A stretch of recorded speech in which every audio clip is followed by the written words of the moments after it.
네, 오늘 이 본문의 말씀의 핵심을 예수께서 기도하신 내용을 요약해서 말씀드리면, 그것은 하나님의 백성된 또 하나님의 자녀된 성도들이 이 세상에서 잘 살아가도록 그렇게 주께서 기도하신 것이라고 그렇게 말할 수 있습니다. 저와 성도 여러분이 그리스도인으로서 세상을 살아가면서 어떻게 사는 것이 과연 잘 사는 것일까요? 오늘 본문 예수님의 기도 속에서 우리가 잘 살아가는 것에 관해서 세 가지 정도의 교훈을 한번 생각해 보고자 합니다. 첫째는 악으로부터 보존되는 인생입니다. 악에서부터 보존되는 삶, 그런 인생을 살아야 잘 사는 것이라는 그런 교훈을 우리가 받을 수가 있습니다. 요한복음 17장 15절의 말씀입니다. 내가 비옵는 것은 그들을 세상에서 데려가시기를 위함이 아니요 다만 악에 빠지지 않게 보존하시기를 위함이니이다. 아멘. 네, 세상에는 악이 많습니다. 보통 우리가 죄악 많은 세상 이렇게 말하는 경우도 있지 않습니까? 그런데 우리가 세상에 살면서도 세상의 그 악에 빠지지 않고 보존되는 인생을 살도록 그것을 위해서 예수님이 기도하신 것입니다. 저와 성도 여러분이 살고 있는 오늘 이 시대를 가리켜서 포스트 모던 시대라고 부릅니다. 포스트 모던 시대. 이 포스트 모던 시대의 한 특성을 얘기한다면 그것은 선과 그 악의 경계선이 사라졌다는 것입니다.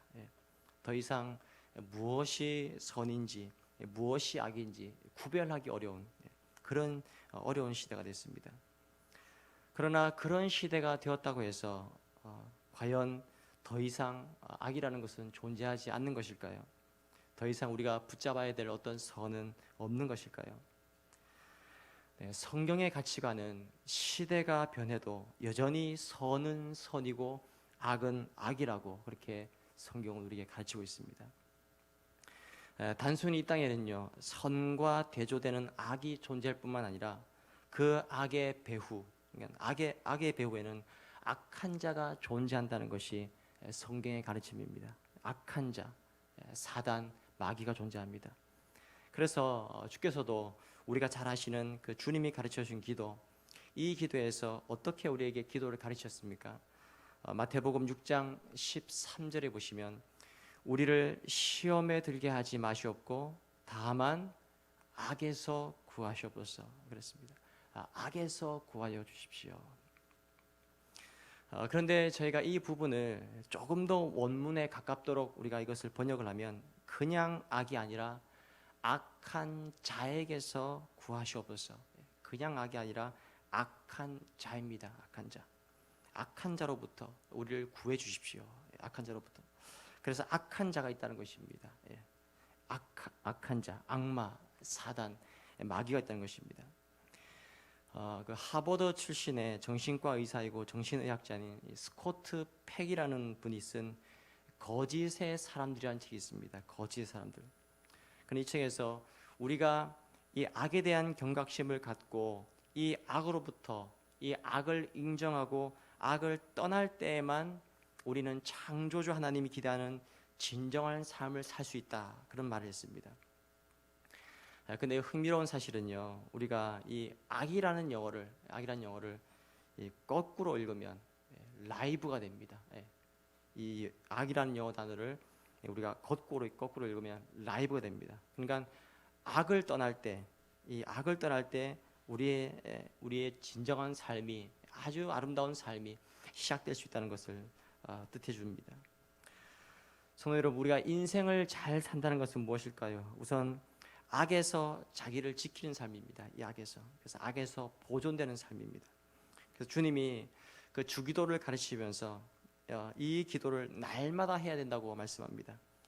일용할 양식을 주옵시고 날마다 양식을 달라고 기도하고 양식을 얻기 위해서 우리가 일을 하는 것처럼 다만 악에서 구하시옵소서.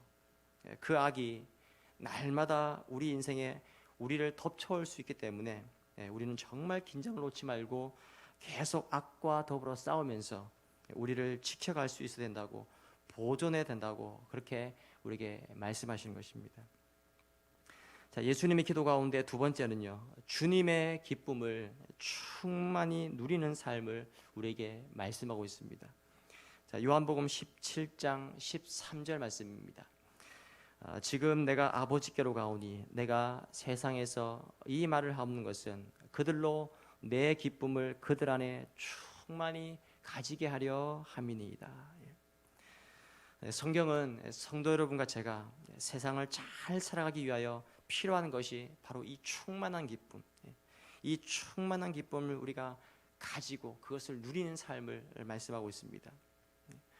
하나님께서 그분의 자녀들에게, 그분의 백성들에게 기대하시는 기대가 우리는 적극적으로 주님 주신 기쁨을 충만히 가지고 살아가야 한다. 이것이 우리 주님의, 예수님의 기도이셨습니다. 이 요한복음 17장의 이 말씀은요, 15장부터 예수님이 계속 강조해 오셨던 말씀입니다. 소위 다락방 강화, 다락방 설교에서 이 15장은요 유명한 포도나무의 비유의 장이죠. 요한복음 15장에 보면은 나는 포도나무요 너희는 가지라 그랬습니다. 가지가 된 저희가, 가지가 된 성도가 그 포도나무이신 주님께 붙어 있을 때 맺는 열매, 그분이 기대하신 중요한 열매 중에 하나가 바로 이 기쁨의 열매입니다. 기쁨의 열매. 그래서 요한복음 15장 11절에 보시면 내가 이것을 너희에게 이름은 내 기쁨이 너희 안에 있어 너희 기쁨을 충만하게 하려 함이라, 그렇게 말씀합니다. 주님께서는 이렇게 충만한 기쁨을 누리며 살아가는 그런 성도들의 모습을 기대하신다고 그렇게 말씀하십니다. 그래서 주님이 가지고 계신 그 기쁨, 주님의 기쁨, 주님 안에 있던 기쁨, 그 기쁨을 주셔서 그 기쁨을 누리며 살아가는 인생을 기대하시면서 저희가 잘 아시는 데살로니가후서 데살로니가전서 5장 16절 이하에 보시면 우리가 기억하고 묵상하는 말씀이 있습니다. 항상 기뻐하라. 그런데 저희가 그냥 어쩌다가 한번 기뻐하라 이런 것이 아니죠. 보시면 우리가 뭐 좋은 일이 생기고 횡재가 생겨서 기뻐하는 것이 아니라 항상 기뻐하라. 항상 기뻐하라. 자, 저희가 이런 질문이 있습니다. 어떻게 항상 기뻐할 수 있을까요? 어떻게? 이것은 단순히 어떤 기뻐할 만한 사건이 생겼기 때문에 기뻐할 수 있는 기쁨을 가르치는 말은 아니라고 생각합니다. 우리 그리스도인의 기쁨, 이것은 하나님과 우리 사이의 관계로 말미암은 기쁨이라고 할 수가 있겠는데요. 저희가 예수 믿고 처음으로 경험한 기쁨, 그것이 무슨 기쁨일까요? 가장 중요한 기쁨인데요. 우리가 예수 믿고 처음으로 경험한 기쁨. 저 구약 성경에서 저 유명한 다윗이 범죄했을 때요, 다윗에게서 떠나간 것이 있었습니다. 다윗이 떠나간 것, 범죄했을 때 즉각적으로 떠나간 것. 그래서 그것이 회복되기 위해서 다윗이 간절히 기도합니다. 그래서 시편 51편 12절에 보시면 다윗이 이런 기도를 하나님께 드립니다. 주의 구원의 즐거움을 내게 회복시켜 주십시오. 구원의 즐거움. 이 즐거움이란 단어를 원문 그대로 번역하면 구원의 기쁨입니다. joy, 기쁨입니다. 구원의 기쁨. 저희가 예수 믿게 되면 주께서 우리의 죄를 용서하시고 또 나 같은 사람을 의롭다고 해주시고 또 하나님의 자녀로 삼아주셨다는 이 사실로 인해서 우리가 기쁨이 생깁니다. 이것이 구원의 기쁨이죠. 구원의 기쁨, 구원의 즐거움입니다. 이것은요, 세상 사람은 결코 경험할 수 없는 이 구원의 기쁨이, 죄 사함의 기쁨이, 하나님의 자녀가 된 그 기쁨이 우리 안에 들어와서 우리를 지배하기 시작합니다. 우리를 마음을 충만하게 채웁니다. 그래서 나와 하나님 사이의 관계가 만약에 흔들리지 않으면 이 기쁨은 항상 있습니다. 이 기쁨.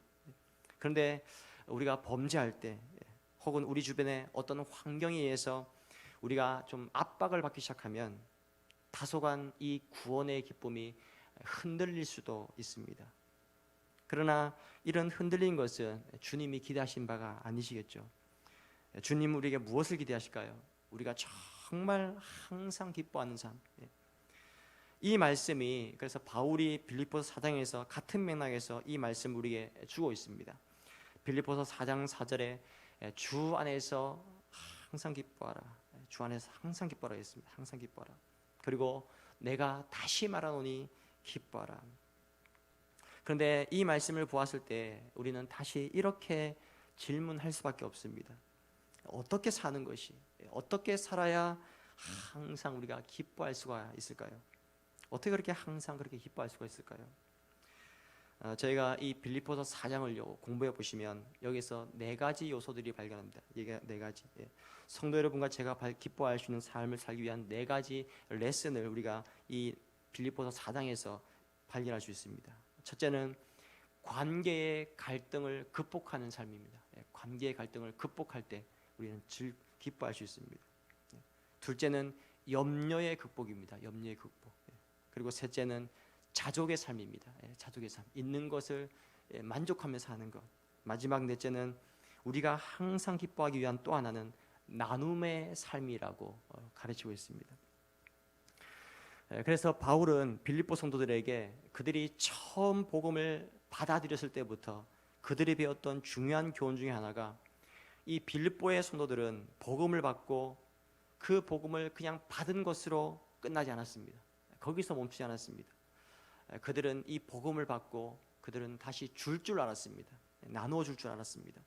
그래서 바울의 선교를 지원하고요, 또 이웃들을 돌보고 그렇게 했다는 것입니다. 우리는 받으면 좋죠. 받을 때도 좋습니다. 그러나 한 심리학자는 이런 말을 했습니다. 받는 것은 약간의 기쁨이 있습니다. 그런데 우리는 줄 때 약간을 넘어선 놀라운 초자연적 기쁨을 누리게 됩니다 라고 얘기를 했습니다. 이런 맥락 속에서 바울이 빌립보서 4장에서 가르치는 것이 주 안에서 항상 기뻐하십시오. 여러분 기뻐하십시오. 근데 이것이 우리 예수님도요, 요한복음 17장에 예수님의 기도 속에서 나는 여러분들이 정말 나의 기쁨으로, 나의 기쁨이 여러분의 기쁨이 되어서 그 기쁨이 충만하게, 그 기쁨을 충만하게 살아가는 삶, 나는 그런 삶을 살아가는 모습을 보고 싶습니다. 그렇다면 세상을 잘 이길 수 있고 잘 살아가는 인생이 될 수 있다는 그런 교훈을 우리가 받게 됩니다. 오늘 본 말씀에는요, 이 그리스도인들과 세상의 관계를 요약하는 중요한 메시지가 나옵니다. 그것은 뭐냐면 우리는 세상에 속한 자가 아니다 라고 말씀합니다. 우리는 세상에 속한 자가 아니다. 그러나 그렇다고 해서 세상을 도망가거나 도피주의자가 되면 안 되고 여전히 세상 속에 살아야 하면서 그러나 악에 빠지지 않고 오히려 기쁨의 삶을 살기를 기도하십니다. 그래서 우리 그리스도인의 인생은 도피주의자도 아니고요, 그렇다고 세속주의자도 아닙니다. 도피주의자라는 것은 세상을 떠나려고 하는 사람입니다. 그리고 세속주의는 세상의 악속에 빠져버린 사람입니다. 그러나 오직 우리가 주님이 주신 그 기쁨으로 충만한 기쁨을 누릴 때 우리는 세상의 악에 빠지지 않고 세상에서 기뻐할 수 있는 인생, 그리스도인들의 행복을 우리가 누릴 수 있다고 그렇게 주님은 주님의 기도 속에서 우리에게 가르치고 있습니다. 예수님의 기도 가운데요, 누가복음 10장 21절 말씀을 보시면 이렇게 복음서는 기록합니다. 그때에 예수께서 성령으로 기뻐하시며 이르시되 천지의 주제이신 아버지여, 이것을 지혜롭고 슬기는 자들에게 숨기시고 어린 아이들에게 나타내심을 감사나이다. 옳소이다. 이렇게 된 것이 아버지의 뜻입니다. 우리는 종종 이 복음서를 읽을 때요, 예수님이 슬퍼하셨다, 예수님이 우셨다, 우리가 이런 말씀을 종종 볼 수 있습니다. 그런데 예수님이 웃으셨다, 예수님이 기뻐하셨다, 이런 말씀은 별로 나오지 않거든요. 그런데 여기에 기뻐하시며 나옵니다. 기뻐하시며. 어떻게 기뻐하셨을까요? 성령으로 기뻐하셨다 그랬습니다. 성령으로 기뻐하셨다. 그러니까 이것은 인간적인 기쁨이 아니라 우리 안에서 역사하시는 성령님을 통해서 누리는 기쁨을 말합니다. 성령을 통해서 누려지는 기쁨. 그래서 우리 주님께서는 그 동일한 기쁨이 자신을 따르고 그 자신께 우리의 인생을 맡기고 따라오는 그 제자들의 삶 속에 바로 그 기쁨이 충만히 다스리고 있는 모습을 우리 주님은 보고 싶어 하신 것입니다. 그분을 그 당시에 따라갔던 제자들뿐만 아니라 오고 오는 세대 속에서 그분을 따라간 모든 제자들이 그런 성령으로 누리는 기쁨, 그런 기쁨을 우리 주님께서는 보고 싶어 하셨고, 그것을 하나님 아버지께 기도로 올려드린 것입니다. 어떻게 저희가 이 세상에 잘 살아갈 수 있을까요? 첫째는요, 악에 빠지지 않는 것입니다. 두 번째는 주님의 기쁨을 충만히 누리는 인생입니다. 그 다음 세 번째는 아버지의 것, 아버지의 자녀로 살아가는 삶을 우리가 배울 수 있습니다. 우리가 세상에서 잘 살기 위해서는 세상에서 우리가 아버지의 것으로 살아야 한다라고 말씀합니다. 그런데 저희가 여기에다가 하나를 덧붙인다면 하나님의 자녀로 그렇게 살아갈 뿐만 아니라 하나님의 자녀로 하나님께 영광을 돌리는 인생으로 살아가는 것, 그것이 바로 잘 살아가는 것이라는 그런 레슨을 우리에게 주고 있습니다. 자, 요한복음 오늘 본문 17장 9절과 10절의 말씀을 우리 함께 읽으면 좋겠습니다. 우리 17장 9절과 10절의 말씀을 같이 읽겠습니다. 시작. 내가 그들을 위하여 비옵나니 내가 비옵는 것은 세상을 위함이 아니요 내게 주신 자들을 위함이니이다. 그들은 아버지의 것이로소이다. 내 것은 다 아버지 것이요 아버지의 것은 내 것이온데 내가 그들로 말미암아 영광을 받았나이다. 아멘. 여기 마지막에 보시면 내가 그들로, 주님의 제자들을 말합니다. 그들로 말미암아 영광을 받았습니다. 여기 계속 예수님 기도하시면서 그들은 내게 주신 자들, 예수님의 제자가 된 사람들을 말합니다. 그들은 또한 내가 아버지의 것인 것처럼 그들은 아버지의 것입니다. 아버지에게 속한 아버지의 것, 하나님의 자녀입니다. 내가 그들로 말미암아 영광을 받았나이다. 이 말씀은 제자들의 그 삶을 통해서, 인생을 통해서 우리 주님은 영광을 받기를 소원하신다는 그런 말씀입니다. 저희가 정말 주님께 영광을 돌리는 인생을 사시려면 먼저 중요한 것이 우리의 정체성을 확인하는 것입니다. 나는 누구인가? 우리의 정체성. 저희가 구약 성경에 그 이사야 43장 1절에 보시면요, 이런 말씀이 있습니다. 제가 읽어드리겠습니다. 야곱아, 너를 창조하신 여호와께서 지금 말씀하시니라. 이스라엘아, 너를 지으신 이가 말씀하시니라. 너는 두려워하지 말라.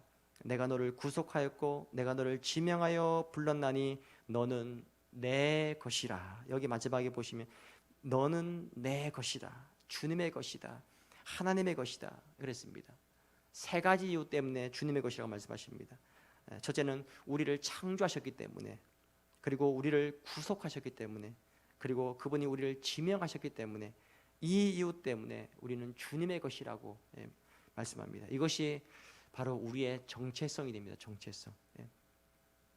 우리가 암송하고 묵상하는 유명한 말씀 가운데 요한복음 1장 12절에 보시면 영접하는 자 곧 그 이름을 믿는 자들에게는 하나님의 자녀가 되는 권세를 주셨으니 그랬습니다. 그러니까 성도 여러분과 제가 예수 믿을 때 하나님의 자녀가 되었죠. 그런데 하나님의 자녀가 되는 권세, 이 권세를 특권이라는 단어도 바꿔도 괜찮습니다. 특권이라는 단어, 거룩한 특권, 하나님의 자녀라는 권세를 우리가 얻었습니다.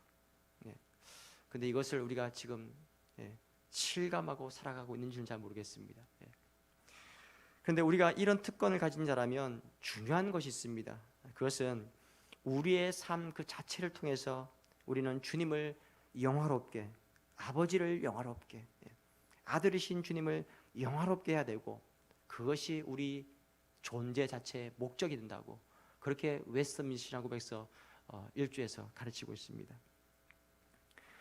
우리의 감사를 받으실 주님, 또 우리의 찬양을 받으실 그분 앞에 우리가 감사하고 찬양함으로 주님 앞에 영광을 돌리는 인생을 살 수가 있다는 것, 이 거룩한 특권이 바로 오늘 우리의 기쁨이 되어서 하나님의 것으로, 또 하나님의 자녀로서 누릴 수 있는 그런 놀라운 권세, 특권, 그분이 나를 아시고 그분이 나를 인도하시기 때문에 내가 살아낼 수 있는 그 잘 사는 인생, 그것이 바로 하나님 아버지의 자녀로서의 정체성을 갖고 그분을 드러내는 인생을 살 수 있도록 우리 주님께서 그렇게 기도하신 것입니다.